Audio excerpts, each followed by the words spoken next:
Pour Pierre Sage. Alors, tout va très vite dans le football. Je fais un bingo, mais il n'y a pas si longtemps, on se demandait si la Ligue 2 était acquise pour les Lyonnais. Maintenant, on se demande si par le biais de la Coupe de France ou par leur remontée folle en championnat, l'Europe est possible. Regardons, qui prend les paris d'une Europe à la fin pour les Lyonnais? Moi, je prends le pari. Alicia, pas moi, Karim Benani. Bon oui, je vais y aller, nous dit Vicage Dorasso. De l'autre côté, non, pas moi, pour Charlotte Langeray. Avec la Coupe de France, on ne sait jamais pour Ludo.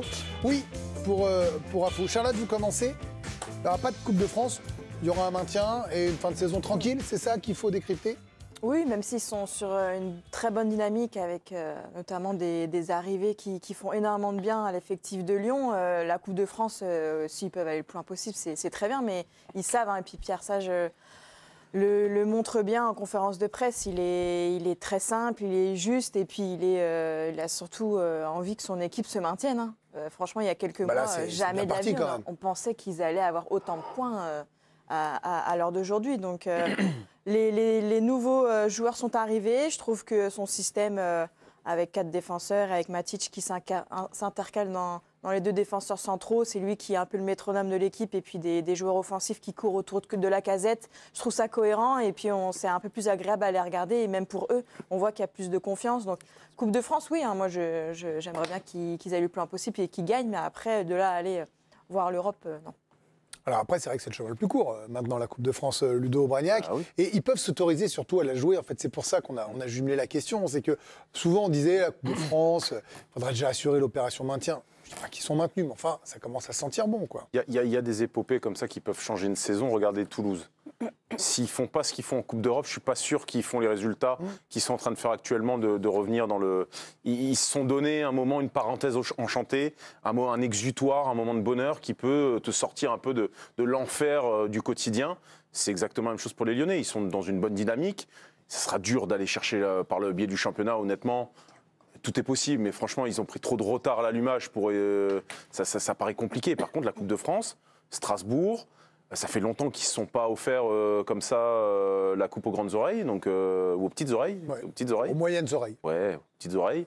Mais oui, moi je les vois bien sur des... Il y a pas mal d'exemples comme ça sur des clubs qui ont fait des saisons très moyennes, voire qui sont descendus et qui vont loin en Coupe de France et parfois qui la gagnent. Rappelez-vous Guingamp, je crois qu'ils l'avaient gagné, ils étaient descendus derrière. Et je vous dis, pourquoi pas? Parce que, historiquement parlant, si on parle du championnat de France de Ligue 1, dans une Ligue 1 à 18 clubs, on a regardé, quand on a exactement 28 points après 23 journées, eh bien, aucune des 21 équipes qui, comme l'OL, avait 28 points après 23 matchs, n'a terminé dans le top 6, puisque pour l'instant, la 6e place est qualificative pour l'Europa League, conférence. Si Paris gagne la Coupe de France, la 7e place, ça basculera, sera... qualificatif. On est plutôt sur Lyon européen, mathématiquement la Ligue des Champions est encore possible sous la plume de Faro, dit John Textor. Vikash, bien sûr, on ne joue pas le top 4 pour Lyon, on n'est pas fou. Et voilà, cette 7e place, même s'il y a des équipes fortes devant, des équipes à doubler, il y a cette Coupe de France. Vous avez envie de mettre une petite piécette, je vois vos tweets sur l'ardoise. Mentir les stats et aller chercher cette... pourquoi pas? Alors, quelle histoire? Mais quelle histoire ce serait? C'est n'importe quoi, ça, leur saison. Et en plus, ils jouent mal. Ils prennent des points. Contre Monaco, c'était n'importe quoi. Contre Metz, ils sont menés. Enfin, oui, mais c'est pas contre Montpellier. Voilà, il y a quelque chose. Il y a beaucoup de chance. Il y a Sage aussi qui a réussi à maîtriser l'effectif maintenant. Il a la main sur l'effectif. Il a mis Cherki, il a montré à tout le monde que c'était lui le boss. À la mi-temps, il fait le bon choix. Orban, il était nul, hop, je le sors. Voilà, il montre à tout le monde, c'est réglé. Il voit bien ce qui se passe. En plus, il peut vraiment coacher cette équipe. Et puis, si elle joue un petit peu mieux, elle peut encore continuer à gagner beaucoup de matchs, enchaîner. Elle a beaucoup de chance. Et c'est super. C'est vrai que...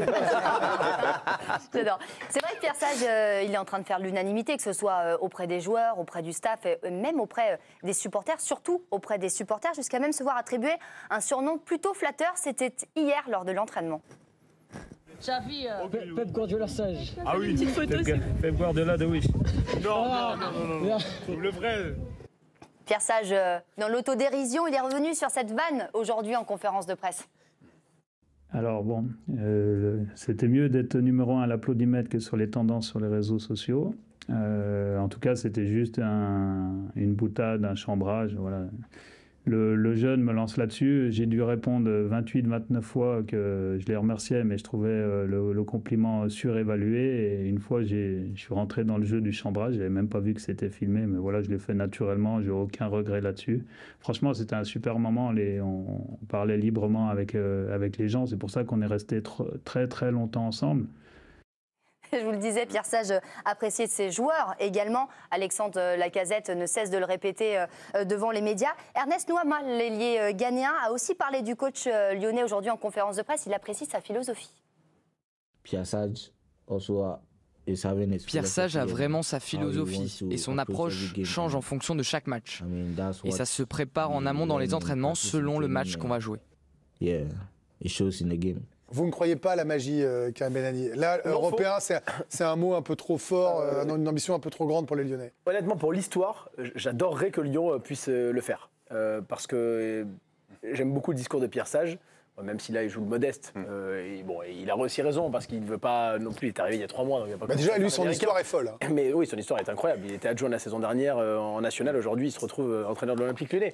Son histoire est belle et effectivement, je rejoins Mika. C'est une équipe qui prend des points alors qu'elle ne joue pas très bien. Et lui le sait. Et moi, c'est ça qui me plaît chez lui, c'est que après les matchs, il va pas s'inventer une vie. Il arrive en conférence de presse, il dit on a mal joué. Et franchement, j'ai pas été content de mon équipe. Contre Montpellier, il l'a dit. Contre Metz, il l'a dit. Il est lucide, Pierre Sage. Et c'est peut-être ce qui va leur permettre d'accrocher quelque chose en fin de saison. Je mets pas moi parce qu'en Ligue 1, je trouve qu'il y a trop d'équipes devant. Et que justement, les fameux trous d'air pendant les matchs, à un moment donné, ça durera tout le match pour Lyon et Lyon n'arrivera pas à prendre des points. Et sur la Coupe de France, Lyon a vécu la même chose la saison dernière. Ils font une deuxième partie de saison incroyable et ils paument contre Nantes à l'extérieur. Et il reste Rennes, il reste Nice ou le PSG. Je trouve que ce sont des équipes, ces 3-là, qui sont au-dessus de Lyon pour aller les titiller. Il y a déjà une qui va partir entre Rennes et le PSG. PSG. Oui, entre PSG et Nice. Mais en demi-finale, tu tapes Paris ou Rennes, je pense que tu ne passes pas. Et en finale, je n'en parle même pas si jamais tu vas en finale. Donc voilà, je trouve que Lyon, ça peut être compliqué face à Rennes et sur ou face un au coup de peau, PSG. tu prends Valenciennes ou je sais plus. Bien sûr. Oui, Après, sur la Ligue 1, on aura peut-être un petit peu plus d'éléments là dans les prochaines semaines parce que cette équipe lyonnaise va quand même affronter 2 équipes qui sont devant. Le match contre Lens, qui est justement le 6e, donc pour l'instant qualifié pour la C4, c'est le prochain match de Ligue 1 après la Coupe de France. Il faudra le surveiller. Puis également, à la fin du mois de mars, le match contre Reims, également devant, qui est aussi l'un des prétendants. Donc ces 2 matchs peuvent être déterminants, des matchs à 6 points, comme on les appelle. Et là, on aura peut-être une autre indication et que l'écart se sera serré. Bon, voilà pour ces Lyonnais sur la bonne pente.